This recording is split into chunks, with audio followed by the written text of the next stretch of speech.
So now we're going to go through all of the transitions and just enhance them, bring a little attention to detail, that kind of thing. So I think first we should probably bus all of our musical parts, and I'll tell you why in a second. So group these to get them out of the way. We'll just call it basses, even though it's not totally bass. Now, just like with the drum bus, I'm gonna make a new audio track.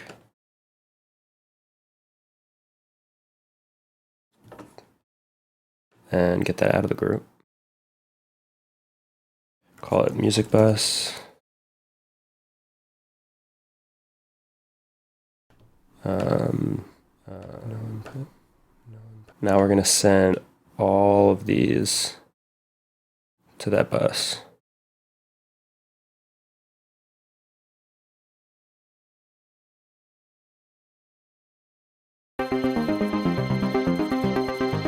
So just like the drum bus, we have now an easy way to solo all the musical parts. And I'm even going to send the pads to it. Cool. Now, there's a audio effect rack I like to use. Bassclef, who's another artist, he made it. It's called Easy Washout. It's just a combination of filtering, delay, reverb, filter delay, and then I added a utility on the end so that as it increases the gain, it drops the gain at the end. So it's sort of a gain staging tool. It's really useful for just making these cool like washout effects.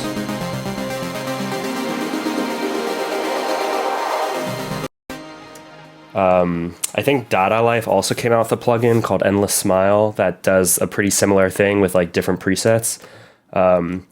Yeah, you can do it yourself from scratch, but this is so much quicker and it really works. So I definitely encourage you guys all to check out his website. He has a bunch of plugins or audio effects like this, where it just has like one or a couple knobs and it does something really cool. He has one for stereo widening, that's great too. Anyway, now that we have this, we can automate it right before the drop, which will definitely do something cool.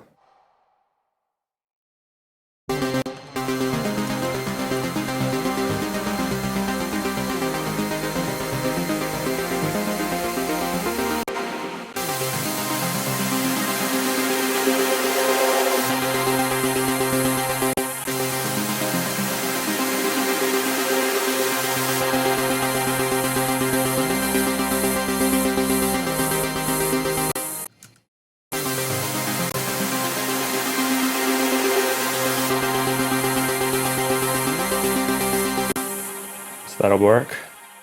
And now we can do it for some other transitions as well. So maybe we want it just a little bit before the outro.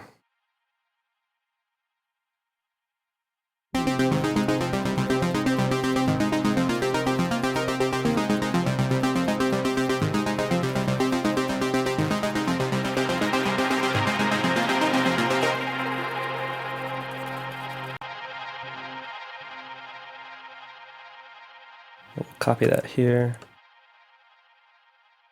Before the breakdown.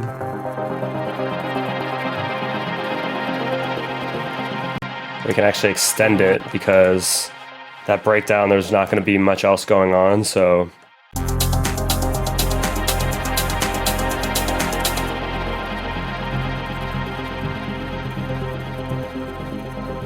this will just give it some space.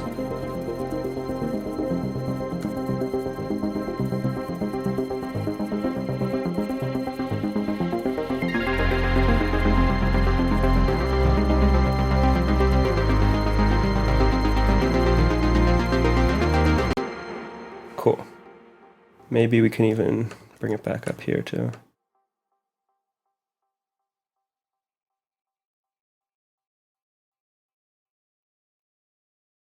Cool. So I think that's good for these. On a similar note, another thing I like to do, make a return, call it long verb, and I actually have an audio effects rack that I've made. It's pretty straightforward. It's just 2 reverbs, and then you can sidechain this to the kick. And what it basically does is create noise washes that you can use as like a transitional thing. I always do it from my drums. So, for example, we'll do it for this break.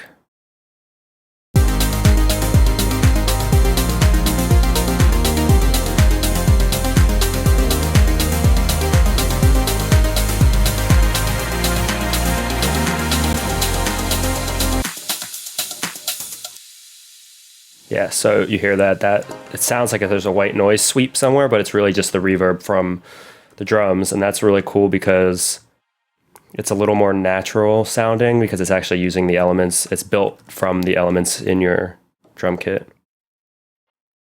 So we can copy that in a couple places.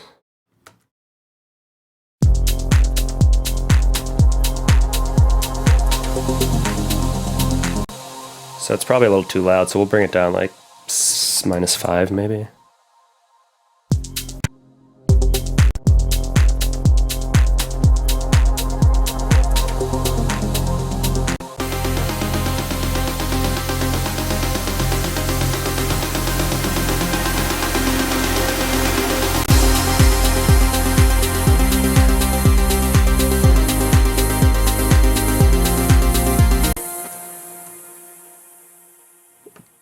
Move that a little bit over so it kind of swells back in.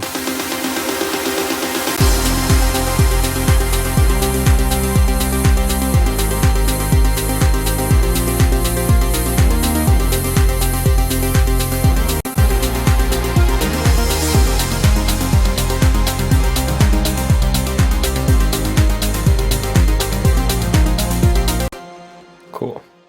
I'm gonna take the clap out of the drop so that I can kind of have that driving just 16th notes with no clap sound, like that techno style. Copy that too, bring it here.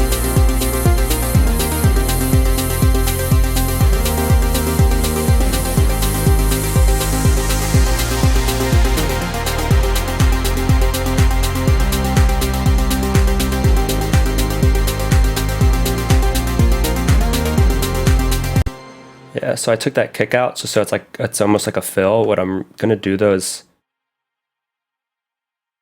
add a double kick before it. Kind of ties it all together.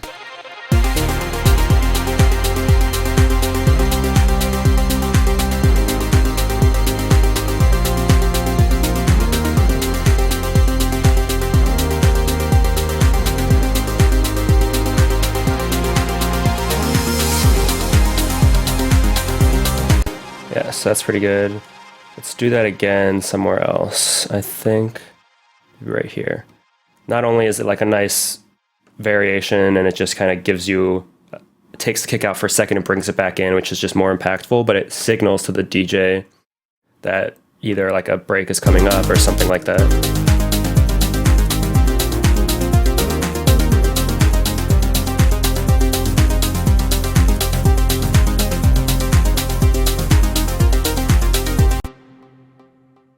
This time we can get rid of more.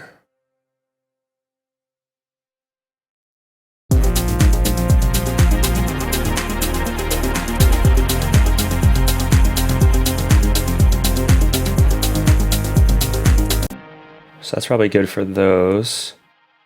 What else? I think these drums need to fade out over time. So we will do a utility.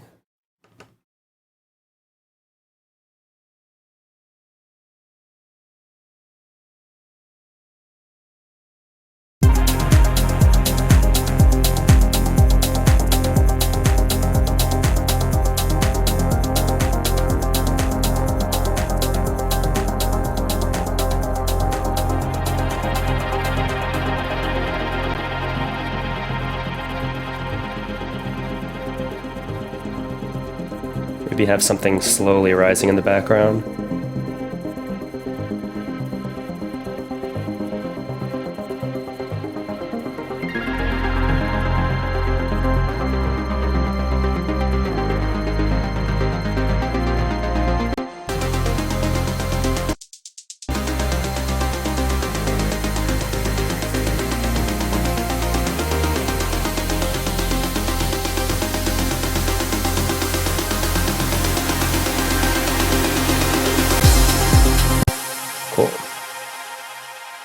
Let's also bring the vinyl down in the breakdown so it's more like felt than heard, if that makes sense.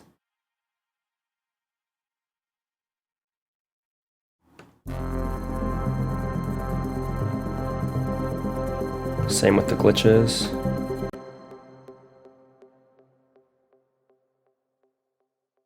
Oops, I did that on the volume. We do not want to do that. We want to do it on a utility plugin.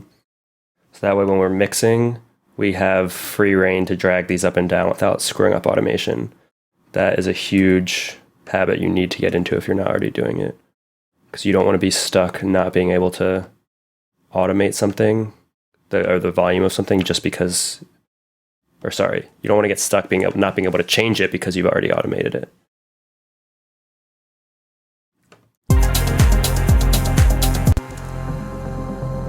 Yeah, so now it's a lot more subtle.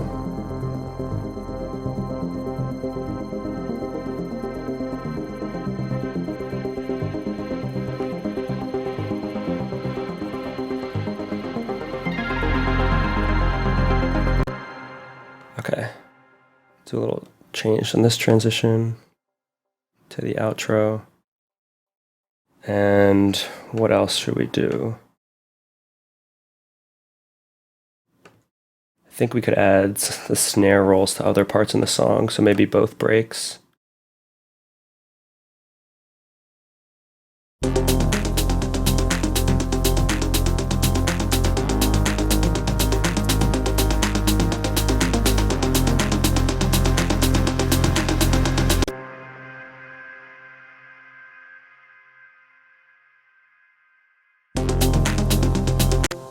Let's get that a little more wet.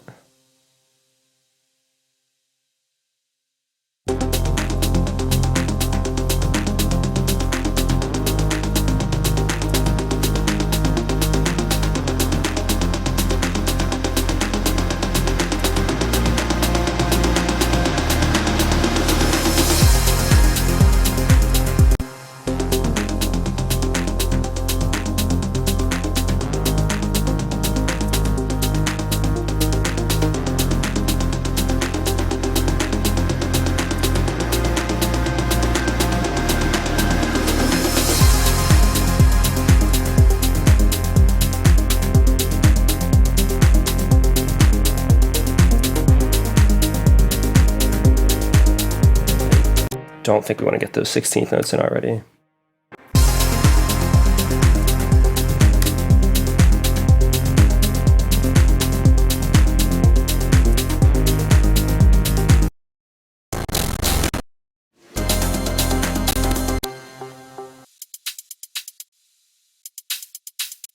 I think we actually want to switch that up.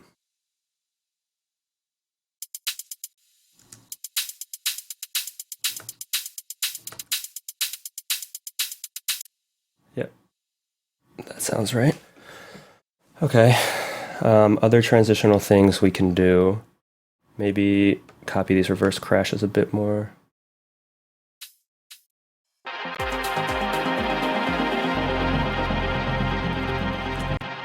And we can actually even let this reverb out more so it kind of washes out as it fades out.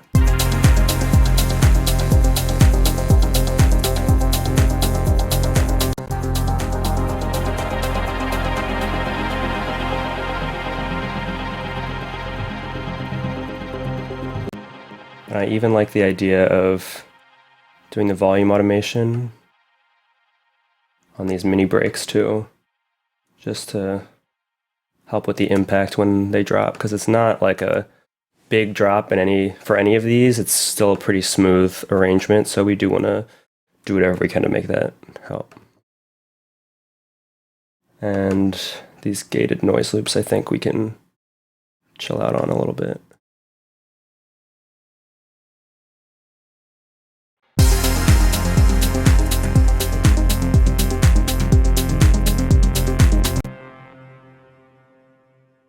Okay. What are we forgetting? I guess we should probably do a little bit of automation on the bass and that synth pad, so maybe it can like get more aggressive right before each like 32 bar section or something like that. We also want to chill out here too.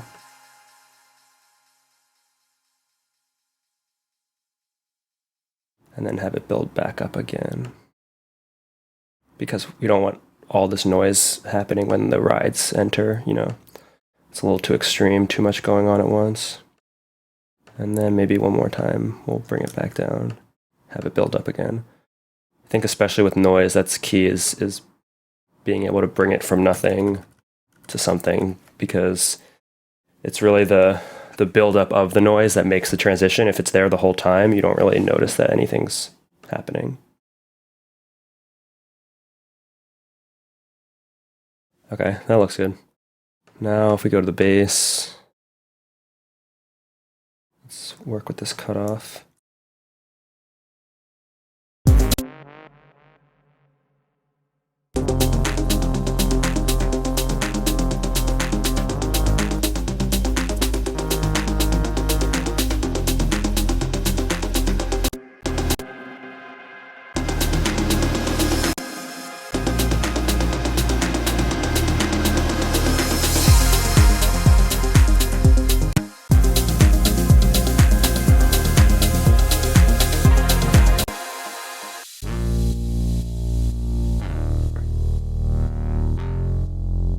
Just small stuff like that.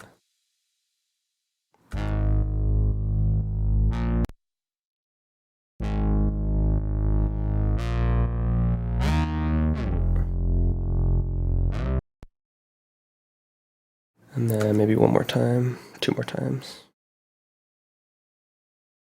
Cool. Yep, and that goes out too. Okay.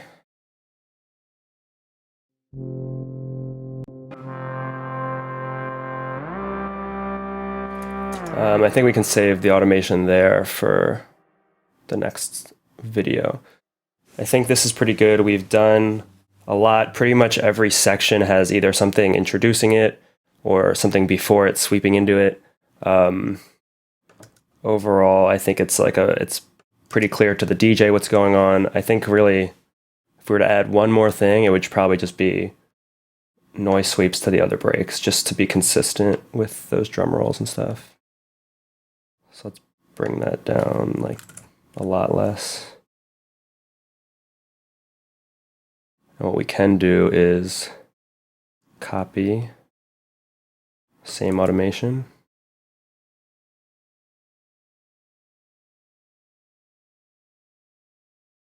You know, an easier way to do this would be copy this and just replace the sample once we lock the automation.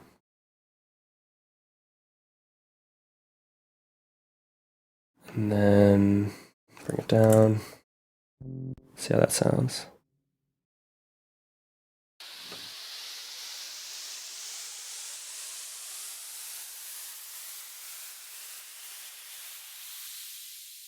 Yep, okay. I think that's good. In the next video, we'll be going over more detailed automation and modulation with the rest of the musical elements, sort of just filling in gaps in the arrangement with just cool little effects, filter sweeps, that kind of thing.